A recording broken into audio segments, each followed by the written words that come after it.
Eu converso agora com o delegado da Receita Federal em Araçatuba, Edenilson Nunes Freitas. Nós vamos falar sobre vários assuntos aqui: arrecadação, apreensão de mercadorias, simplificação de alguns procedimentos da Receita Federal e também no desembaraço nos aeroportos. Muito bom dia, doutor Edenilson. Muito obrigada pela sua presença aqui no programa. Bom dia, Alessandra. Eu que agradeço a oportunidade de estar aqui para falar com o público de Araçatuba. Muito obrigada, doutor. Doutor, como é que está a arrecadação dos impostos federais aqui na nossa região? Olha, a arrecadação da região esse ano foi muito boa. Nós temos os dados fechados até outubro e nós superamos a arrecadação do ano passado em 18%. Então, isso se deve, uma parte pelo crescimento da economia, né? Mas o aumento é muito superior ao crescimento do PIB da região. E a que se deve isso, doutor? Olha, a Receita ela tem se modernizado muito nos últimos anos, através da informática. Ela tem criado condições cada vez mais difíceis para o sonegador, né? Existe muita sonegação ainda, a gente tem conhecimento disso, mas à medida que os avanços tecnológicos seguem, a tendência é a Receita acompanhar cada vez mais de perto as ações dos contribuintes. E isso justifica aí o aumento na arrecadação. Aqui em Araçatuba, especificamente, nós temos assim, um momento muito bom economicamente. O governo municipal ele tem criado um ambiente de negócios muito propício. Isso tem atraído investimentos, a economia local está crescendo, o nível de emprego tem sido pleno, desemprego muito baixo, né, pelos dados do CAGED. Isso tudo influencia na arrecadação. Certo. E qual o carro-chefe da arrecadação? Qual o imposto que representa mais no bolo da nossa arrecadação regional? Depois da criação da Receita Federal do Brasil, né, em que foram unidos todos os tributos federais sob a administração da Receita Federal, a contribuição previdenciária dos empregados e empregadores é o principal tributo arrecadado na região.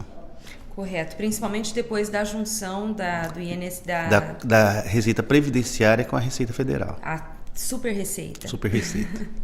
Doutor, falamos um pouquinho de arrecadação e em relação à apreensão de mercadorias. Foi maior ou menor este ano em relação a 2010? Esse ano nós tivemos uma redução nas apreensões. O contrabando ele está classificado entre os crimes organizados já, né? Hoje já parou de existir aquele contrabando formiguinha que o sujeito recebia o fundo de garantia e ia lá fazer compra no Paraguai para vender para os amigos. Hoje é um comércio clandestino muito bem organizado. E à medida que na região, né, as polícias rodoviárias federal, polícia rodoviária estadual, polícia federal combate o contrabando nas rodovias da região, a tendência desse tipo de atividade é migrar para outras rotas. É isso que nós entendemos que pode ter acontecido. É uma boa notícia, né, doutor? Porque Araçatuba sempre foi vista como uma rota de contrabando, uma rota de tráfico de drogas também, e o pátio da Receita vivia abarrotado de carros, de produtos aí, frutos do contrabando. Continua sendo uma rota importante, né? Principalmente para aqueles que se destinam aos estados de Minas Gerais, né? Goiás. Nós temos muitas apreensões aqui de pessoas que levam mercadoria, levam contrabando, levam cigarro para o estado de Goiás. Mas houve uma redução, mas continua sendo uma rota importante para os contrabandistas. Certo. E como é que vocês atuam neste caso? Em conjunto com a Polícia Federal? Em conjunto com todas as... E a rodoviária, né? Todas as polícias de segurança. A Polícia Civil faz um trabalho importante, a Polícia Militar, rodoviária, Polícia Federal. Isso acontece principalmente nas estradas. Sim, né? Toda vez que há uma apreensão por um desses órgãos de segurança, essas apreensões são levadas à Receita, a Receita autua, né? Concede ao autuado o direito de defesa e, ao final, normalmente é aplicada a pena de perdimento das mercadorias. Certo. E essas mercadorias depois elas vão ao leilão? Sim, elas são leiloadas, basicamente são leiloadas. Ou podem ser destinadas para entidades beneficentes ou incorporadas ao patrimônio de órgãos públicos municipais, federal e até estadual. E como é que está o estoque dessas mercadorias hoje? Há algum leilão previsto, alguma doação prevista? Nós fizemos vários leilões esse ano. Atualmente os leilões são feitos via eletrônica, pela internet, onde a pessoa se habilita, dá o lance de forma eletrônica, né? Isso propicia uma participação em massa nos leilões e a arrecadação maior por força da concorrência. Tá certo. Doutor, nós falávamos antes de entrarmos no ar do processo de simplificação da Receita. O senhor disse que a partir de agora a Receita vai simplificar a apresentação de algumas declarações. Eu gostaria que o senhor falasse um pouquinho disso. Isso atinge também a declaração do imposto de renda? Sim, há uma determinação da presidente Dilma de que a Receita simplifique a vida do contribuinte. É um fato conhecido que o contribuinte brasileiro ele tem um custo alto com a administração dos tributos, né? Na elaboração de demonstrativos e declarações, né? O custo da burocracia é muito alto no Brasil. Então, a Receita está determinada a diminuir essa burocracia.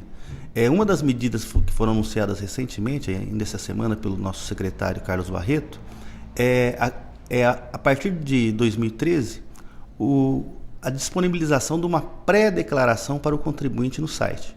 Ou seja, aquele contribuinte que declara pelo modelo simplificado, que tem uma fonte de renda, a Receita praticamente já tem todas as informações necessárias para a elaboração da declaração do contribuinte. Então, a Receita vai elaborar essa declaração e vai deixar disponível no site, né? Vai facilitar bastante a vida do contribuinte. Sim, o contribuinte só vai precisar entrar com uma senha que ele vai obter no próprio site, verificar se são só aquelas informações mesmo. Por exemplo, se ele pode ter comprado um carro, pode ter adquirido uma casa financiada, uma casa à vista.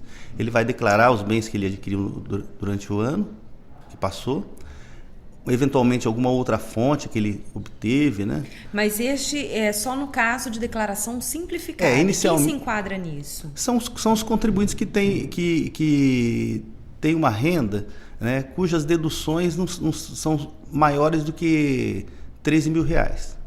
As deduções não são maiores que R$13 mil. Compensa fazer ou 20% da renda dele. Se as deduções, as despesas com saúde, com instrução e outras despesas dedutíveis forem superiores a 20% do rendimento, compensa ele fazer no modelo completo.